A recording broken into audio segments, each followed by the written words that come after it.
کوئی برائی نہیں ہے جب آپ پارلیمنٹری پروسیس دوسروں سے سیکھیں.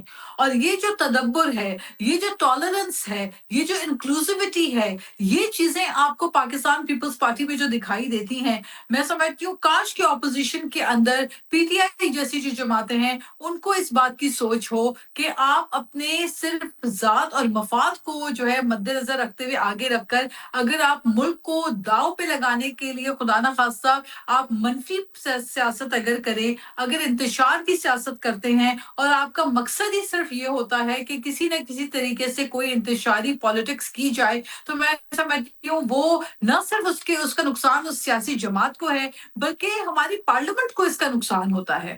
جی یہ فرمائے گا کہ کل بھی ہم نے دیکھا کہ پیپلز پارٹی میں اور مسلم لیگ نون میں ایک کوئی انڈرسٹینڈنگ ہوتی ہوئی نظر نہیں آئی. کچھ صدارتی آرڈیننسز صدر کے دستخط کے بغیر جاری ہوئے اور پھر اس پر پیپلز پارٹی نے بڑی سیویئر ریزرویشنز دیں اور اس کے بعد وہ واپس لے لیے گئے. تو آپ کو کیا لگتا ہے کہ حکومت نے آخر صدر پاکستان تک کو آن بورڈ لینے کی ضرورت کیوں نہیں محسوس کی ہوگی؟ دیکھیں، اس کے اوپر ہم نے اپنا احتجاج بھی ریکارڈ کیا. آپ درست فرما رہی ہیں ثنا کہ ایک آرڈیننس بغیر صدر مملکت کی دستخط کے جو ہے وہ آپ نہیں لے کر آ سکتے، اور اگر ایسا ہوا تو اس کو ہم نے پاکستان پیپلز پارٹی نے پارلیمنٹ کے اندر ہم نے اس کو نہ صرف ایشو کو ہائی لائٹ کیا بلکہ مسترد بھی کیا اور کنڈیم بھی کیا اس پروسیجر کو، اس پروسیس کو، اس طریقے کار کو. تو میں سمجھتی ہوں کہ جب پارلیمنٹ خود سیشن جب چل رہا ہو تو اس دوران آپ پارلیمنٹ میں کسی بھی ایشو کو اٹھا کر اس کے متعلق لیجسلیشن کر کے آپ کوئی قانون سازی کر سکتے ہیں. تو جب سیشن آن پروسیس ہے اور ایسے میں آرڈیننس جو ہے وہ سمجھ سے بالا تر ہے، اور آرڈیننس جو ہے صدر مملکت کے دستخط کے بغیر ہو نہیں سکتا. تو ایک ہیسٹ میں، ایک جلد بازی کے اندر ایسا لگ رہا تھا کہ پی ایم ایل این کی جانب سے یہ آرڈیننس لایا گیا، لیکن جب ہم نے احتجاج کیا، ہمارے احتجاج کے بعد وہ آرڈیننس انہوں نے واپس بھی لیا. تو میں یہی کہنا چاہ رہی ہوں کہ جہاں پر کریکشن کی ضرورت ہوتی ہے سیاسی جماعتیں اپنا کردار ادا کرتی ہیں اور کرنا چاہیے. لیکن دیکھیں، ہم نے ایک بہت ہی جمہوری پیرائی میں اب رہتے ہوئے، ایک دائرے کے اندر رہتے ہوئے، ایک تہذیب کے دائرے میں رہتے ہوئے ہم نے اپنا احتجاج ریکارڈ کیا اور اس کا آپ نے اثر بھی دیکھا. لیکن یہ چیزیں ہمیں اپوزیشن کی طرف سے نہیں دکھائی دیتی. تو میرا خیال ہے کہ پاکستان پیپلز پارٹی اور پی ایم ایل این کے ساتھ جو ہماری اس وقت جو اتحاد ہے وہ اس حد تک ضرور ہے کہ ہم نے حکومت کو اس لیے ہم ساتھ دے رہے ہیں کہ ملکی جو باغ دوڑ ہے، جو ملکی مسائل ہیں، جو ملکی ایشوز ہیں، اسپیشلی اس وقت جو خطے کے اندر حالات ہیں اور جو دہشت گردی کی اٹھتی ہوئی لہر ہے، اس کے اوپر ہم ملک کے اندر جو ہے وہ غیر سیاسی اور غیر مستحکم سیاست جو ہے وہ اس وقت ملک کے حق میں نہیں ہے. اس لیے سیاسی سمجھ کی ضرورت ہے، سیاسی سمجھداری اسی میں ہے جو پاکستان پیپلز پارٹی کر رہی ہے. اور آپ اس میں بڑی مثال یہ دیکھ لیں کہ کتنے بڑے دل کا مظاہرہ پاکستان پیپلز پارٹی نے کیا کہ پی ٹی آئی کی جانب سے جب ان کے چیف منسٹر جو ہے وہ دورے پہ نکلے اور وہ سیاسی دورے پہ نکلے اور وہ اپنے کراچی کی طرف جب وہ آئے تو بہت ہی بڑے دل کا مظاہرہ کیا گیا. ہمارے وزراؤں نے ان کو ایئرپورٹ پہ ریسیو بھی کیا، ان کو سندھی اجرک اور ٹوپی جو ہماری ثقافت ہے اس کے ساتھ ان کو ویلکم بھی کیا، کیونکہ ہمیں خوف نہیں ہے. ہمیں پتا ہے کہ ہمارا مینڈیٹ ہمارا ہے، ہمیں پتا ہے کہ ہم یہاں پہ اپنی ایک پراپر آرگنائزیشنل سٹرکچر کے ساتھ ہمارا جو وجود، سیاسی وجود ہے وہ قائم ہے اور اس کو کوئی پولیٹیکل پارٹی جو ہے وہ ڈیمیج نہیں کر سکتی. لہٰذا ہمیں نہ تو کوئی ڈر تھا نہ کوئی خوف تھا. ہم نے کہا جی جناب آئیے اور آ کے آپ کر لیجئے جو کچھ آپ نے جلسہ کرنا ہے، لیکن اس کا بھی ایک طریقہ کار ہوتا ہے. وہ بھی جو ہے آپ قانون اپنے ہاتھ میں نہیں لے سکتے. آپ آئیں، آپ جو جلسہ کریں، لیکن اگر ان کی سوچ یہ ہے کہ جناب آپ ویلکم بھی کریں اور اس کے بعد بندے بھی اکٹھے کر کے لائیں تو سوری یہ تو پیپلز پارٹی نہیں کر سکتی ہے کہ پی ٹی آئی کے جلسوں میں بندے ہم تو نہیں بھیج سکتے. ہمارے ورکرز، ہمارے جالے پاکستان پیپلز پارٹی کے کمیٹڈ ورکرز، ان کو تو ہم آپ کے لیے جو ہے فیسیلیٹیشن کے لیے کبھی بھی نہیں بھیج سکتے. ہاں، ہم نے ہاسپٹیلٹی جو کہتے ہیں کہ جو کسی کو صوبے میں آنے کے اوپر ویلکم کیا جاتا ہے، وہ ہم نے اپنا بڑے دل کا مظاہرہ کیا. لیکن میں سمجھتی ہوں اس وقت کے جو حالات ہیں وہ یہ ہے کہ KPK کے اندر دہشت گردی کی اٹھتی ہوئی لہر ہے، دھماکے ہو رہے ہیں، وہاں پہ لوگوں کی جان و مال کی حفاظت کے ایشوز ہیں، سیکیورٹی کے چیلنجز ہیں. ایسے میں چیف منسٹر کو جو مینڈیٹ ملتا ہے وہ اپنے صوبے کے امن کو برقرار کرنے کا ملتا ہے، اپنے صوبے کی ڈیولپمنٹ کو کرنے کا ملتا ہے، اپنی عوام کی خدمت صوبے کی کرنے کو ملتا ہے. لیکن اگر وہ ایک ایسے دورے پہ نکلے ہوئے ہیں جو کہ پارٹی کی سیاسی تنظیم کو کرنا چاہیے، وہ ون مین شو کر کے اگر وہ نکلے ہیں تو میرا خیال ہے کہ یہ اپنے صوبے KPK، ہمارا جو صوبہ KPK ہے، اس کے لوگوں کے ساتھ ناانصافی ہے. اور پھر اس کے بعد لا اینڈ آرڈر کی سچویشن کو اپنے ہاتھوں میں لینا یہ نامناسب طریقہ کار ہے. تو سیاسی جو وزاداری ہے، سیاسی جو سمجھ بوجھ ہے، سیاسی جو انڈرسٹینڈنگ ہے، اس کا بہت بڑا فقدان ہمیں نظر آتا ہے. اور اس سے آپ یہ دیکھیے کہ جہاں پہ سیاسی جماعتوں کو اگر کوئی اپنی آرگنائزیشنل ایکٹیویٹی کرنی ہوتی ہے، ہماری لیڈرشپ بھی جاتی ہے پنجاب میں، ہم بھی بلوچستان میں جاتے ہیں، ہم بھی KPK میں، ہر صوبے میں ایک دوسرے کو ہمیں جانے کا حق اختیار ہے کہ پورا ملک ہمارا ہے. لیکن اس کے لیے اگر آپ نے کوئی اپنی آرگنائزیشنل آپ کا اسٹرکچر موجود ہو تو پھر آپ کو یہ چھوٹے گیمکس اور سٹنٹس کرنے کی ضرورت نہیں پڑتی. تو میں سمجھتی ہوں کہ یہ وقت جو ہے ایسی چیزوں کا نہیں ہے. بہت ہی بہتر ہوتا کہ چیف منسٹر KPK اپنا جو اصل ان کا مینڈیٹ ہے، جو اگر وہ سمجھے تو عوام کی جو خدمت کرنا. کیونکہ آپ یہ دیکھیں کہ ایک طرف ہمارے چیف منسٹر سندھ ہیں، وہ آپ کو سندھ کے اندر سندھ کی عوام کی خدمت کرتے دکھائی دیتے ہیں، وہ سندھ کے ڈیولپمنٹ کے لیے کام کر رہے ہیں، وہ یہاں پہ عوام کے لیے کلائمیٹ ریزیلینٹ ہومز کے پروگرامز میں کام کر رہے ہیں، وہ ڈیولپمنٹ اور انفراسٹرکچر پہ کام کر رہے ہیں، وہ NICVD جیسے ہاسپٹلز اور ہیلتھ سیکٹر کے اندر ڈیولپمنٹ میں کام کر رہے ہیں، وہ عوام کی خدمت کو اپنی ذمہ داری سمجھ کے صوبے میں خدمت کر رہے ہیں.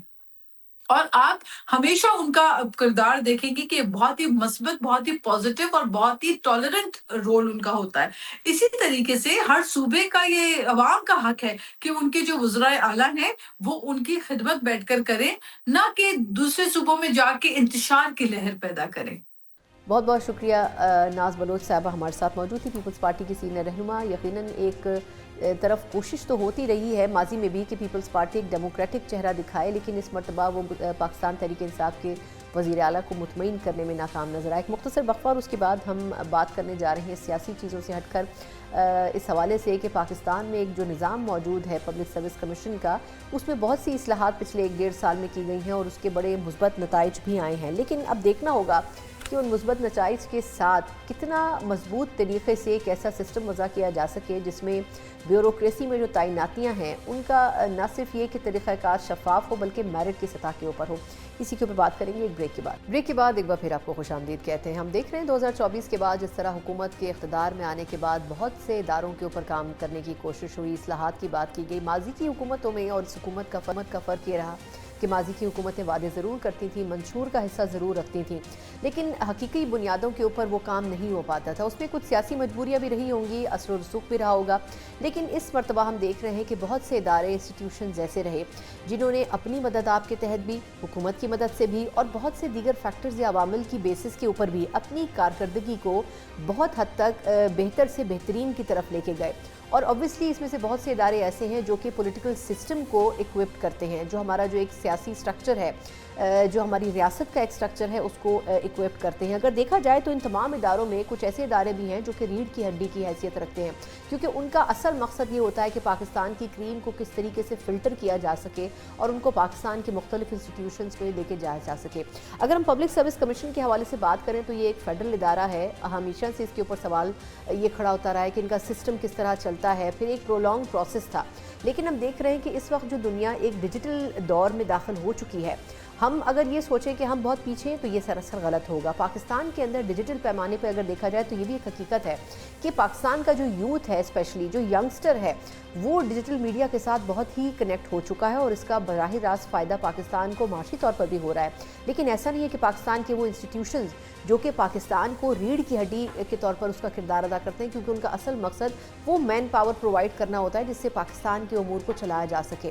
اور اس میں پبلک سروس کمیشن ایک بڑا اہم رول ادا کرتا ہے، کیونکہ اگر دیکھا جائے تو ایک خاص طریقہ نظام ہے جس میں CSS اور اس قسم کے دیگر امتحانات آتے ہیں اور اسی کی بنیاد کے اوپر بیوروکریسی کے اندر تعیناتیاں کی جاتی ہیں. لیکن وہ کتنے اہل، کتنے کمپیٹنٹ ہوتے ہیں، اس کا جو طریقہ کار ہے، یعنی جو میرٹ کا طریقہ کار ہے، اس کو وقت کے ساتھ ساتھ مزید ایڈوانس کرنے کی ضرورت ہے. اور ایسا ہی پچھلے 1-1.5 سال میں ہم نے دیکھا ہے کہ پبلک سروس کمیشن میں کیا گیا. ڈیجیٹلی نہ صرف یہ کہ اس ادارے کو ایکوپڈ کیا گیا بلکہ بہت سی ایڈوانسمنٹ اس میں کی گئی، اور اگر دیکھا جائے تو اس کو فاسٹ پیس کرنے کی کوشش کی گئی اور اس کی وجہ سے ہی ہم دیکھ رہے ہیں کہ اس کے نتائج بہت بہتر ہوئے.